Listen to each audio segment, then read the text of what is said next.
السلام علیکم ورحمت الله وبرکاته.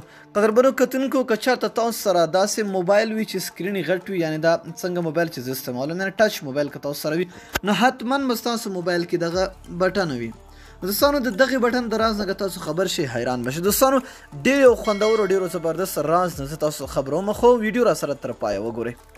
دوستانو دې دپاره یو اپلیکیشن پکار دی. ډسکرپشن ته لاړ شئ، لینک پروت دی، اپلیکیشن ډاونلوډ خپل موبایل کې انسټال کړئ. چې کله هم اپلیکیشن دوستانو انسټال کړه نو ګورو چې په دغه بټن سره کیږي څه.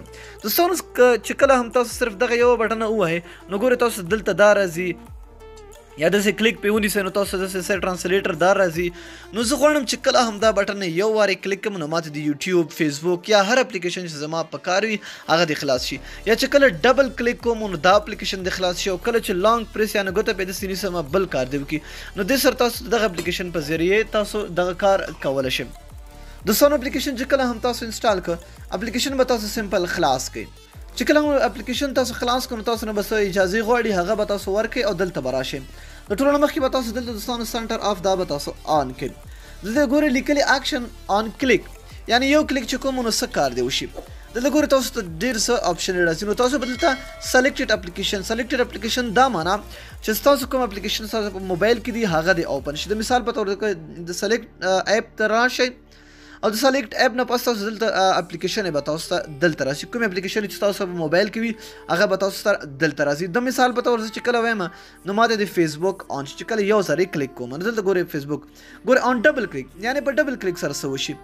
بیا هم سلیکټډ اپلیکیشن، اوکې سلیکټ اپ، په ډبل کلیک سره د ماته څه وایم چې ماته څه اوپن شي. د مثال په تور کالکولیټر، صحیح ده. نو دلته ګورئ کالکولیټر، او په دې دریم باندې چې دا لانګ پریس، یعنې چې کله هم خپله ګوته دلته کېدم بیا د څه راته خلاص شي هغه هم تاسو کولی شئ. د مثال په طور دلته راځم ګورم دلته ماته څه راشي، ګورئ هر څه چې ستاسو خوښوي. د مثال په طور ګوګل دی ماته راشي. ګورئ څنګه اوس زه اوسم د دې نه بهر. ګورئ زه صرف یو کلیک کوم، ګورئ چې یو کلیک کوم ګورئ اټومیټیکلی ماته فیسبوک راغی.